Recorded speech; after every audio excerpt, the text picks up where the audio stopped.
Buenas tardes. A nombre del Comité de Evaluación del Poder Legislativo, darle la bienvenida a esta entrevista. Pedirle atentamente nos proporcione su nombre, cargo para el que aspira y lugar de nacimiento. Sí, con gusto. Mi nombre es Alfredo Rodrigo Laguna Rivera, para magistrado del Tribunal de Disciplina Judicial y originario de Oaxaca. Muchas gracias. Solo como preámbulo de la pregunta.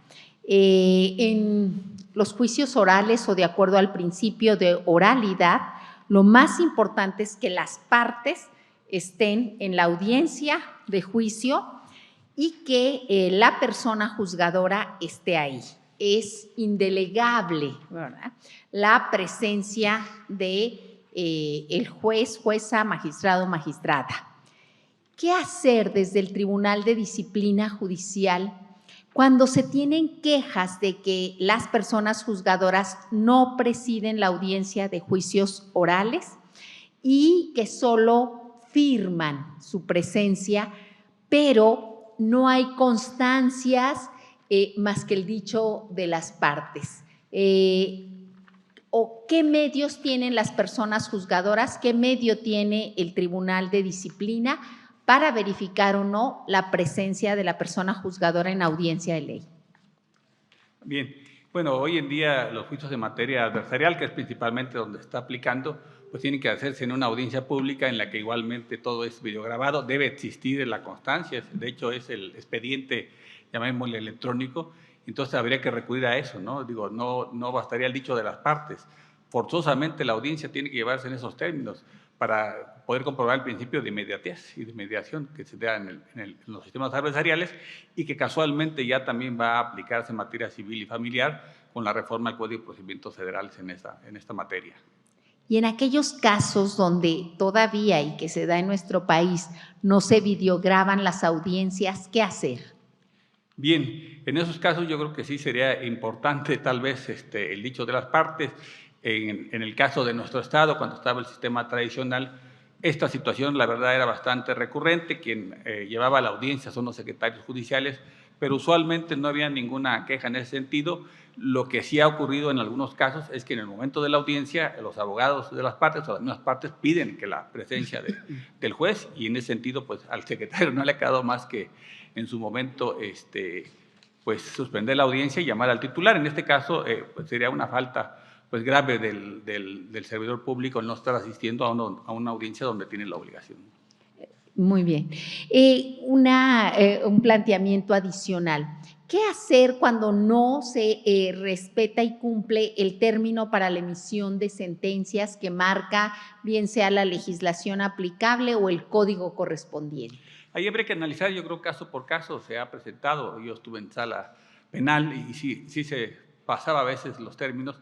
En algunos casos era justificado, inclusive el término constitucional, cuando, por ejemplo, el inculpado estaba en estado de inconsciencia, ahí se ponderaba el principio de defensa y el principio del término constitucional. Entonces, bueno, se daba preeminencia al principio de garantía de audiencia. Y en este sentido, yo creo que también es muy importante, sobre todo en los juzgados locales y también en algunos federales, es pues darle los instrumentos necesarios, porque la verdad creo que sí, la carga de trabajo es bastante fuerte. Creo, lo digo con mucho respeto, que sobre todo a nivel federal es mucho más estricto el procedimiento, mucho más demandante, porque los casos llegan ahí, dijéramos, son más graves inclusive que lo de a nivel local. Pero sí a nivel de los estados, que también de alguna forma forma parte del sistema de justicia nacional, es importante dotarle de los instrumentos necesarios, ¿no? Gracias. Sí. Buenas tardes. Mi pregunta sería si pudiera decirnos o mencionarnos los principios que regulan la imposición de sanciones en materia administrativa. Bien, el principal es el respeto a los derechos fundamentales, sobre todo el principio de inocencia, de presunción de inocencia del que deben gozar todos los servidores públicos que están sujetos a esa investigación, y bueno, inclusive ahora, hoy en día también ya los particulares en algunos casos, la inmediatez, la celeridad, el debido proceso, también sobre todo la garantía de audiencia de quien está siendo juzgado en este procedimiento administrativo sancionador. Gracias. Señor magistrado, buenas tardes. ¿Nos podría hablar del protocolo derivado del caso Radilla y cómo lo aplicaría usted en los asuntos de su competencia, materia de disciplina judicial. Sí, digo, es un protocolo muy mencionado. De momento, la verdad, se me escapa de la mente. Se lo resolvió la Corte Interamericana de Derechos Humanos, obligando al Estado mexicano. Sí, no sé si tenga que ver con los campos de algodoneros. No, la verdad se me escapa ahorita. Bien, está bien. Háblenos de los protocolos para juzgar con perspectiva a grupos vulnerables. Claro, en este caso usted juzgaría a juzgadores y a juzgadoras. ¿Cuál sería su acercamiento a esta manera de juzgar dependiendo de los asuntos que lo pongan a su consideración? Sí, bueno, aquí fundamentalmente hoy en día lo que está más en el ojo, dijéramos, de la percepción pública es la perspectiva de género respecto a las mujeres.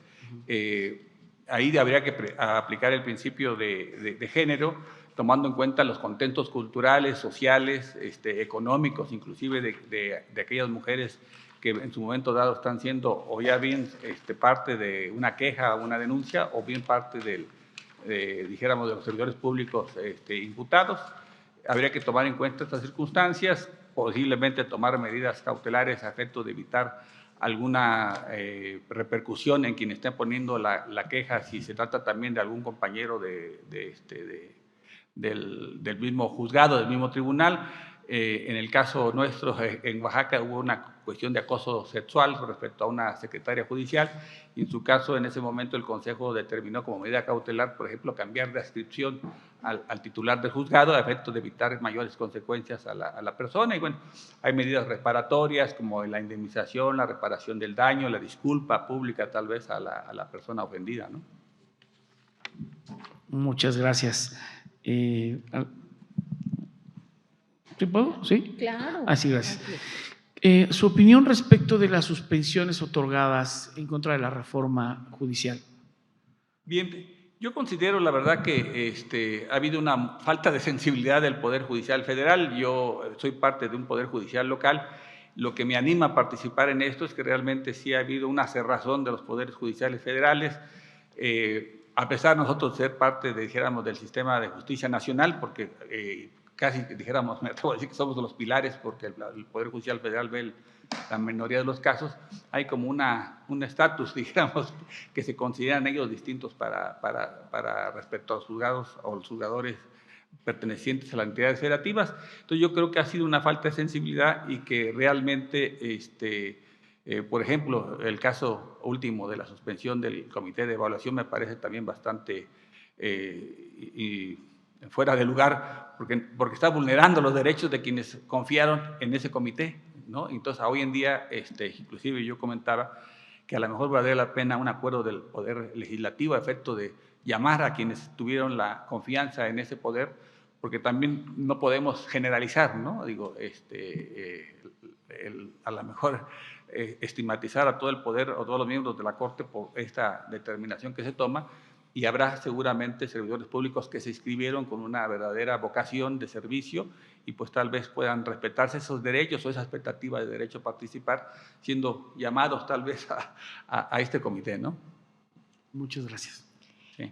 Licenciado, tiene menos de 2 minutos para un mensaje final, de favor. Bueno, realmente creo que es bastante positivo el hecho de crear un tribunal de disciplina judicial. Separa ya, dijéramos de alguna manera, la relación tan estrecha que existía quienes formaban parte del Consejo con quienes eran parte de tribunales colegiados, de juzgados de distrito. Yo en lo personal pude percatarme de algunos casos de tráfico de influencias que yo considero, y el Consejo, de alguna manera, al estar en parte integrado por servidores públicos que eran juzgadores, magistrados, que iban a regresar a su servicio natural o normal, pues sí como que les cuesta, también inclusive en los poderes judiciales locales, sancionar a sus compañeros. Yo tuve la oportunidad de presidir el Tribunal Superior de Justicia de Oaxaca, nombramos un compañero juez visitador y no quiso aceptar, dice que él no se consideraba en la aptitud de poder sancionar a sus compañeros. Entonces eso como que inhibe, ¿no? Y al hecho de que sea a través de la votación la elección de quienes integran el Tribunal de Disciplina, al igual que los que integran el Poder Judicial Federal en su contexto, pues nos colocan en un plano de igualdad y de mayor autonomía e independencia, ¿no? Creo que este procedimiento de elección también, de alguna manera, refuerza el principio personal que debemos tener todos de ser independientes, autónomos, ¿no? De evitar, dijéramos, la práctica de rendirle cuenta a quien preside de alguna forma porque trata de un asunto delicado, a ver qué se opina, o de alguna forma también poder tomar decisiones con cierto miedo o temor a poder molestar a quien está presidiendo los órganos de administración de justicia. Muchas gracias por su presencia y le pedimos estar atento a la comunicación de este comité para la etapa subsecuente. Muchas gracias. Gracias. Gracias.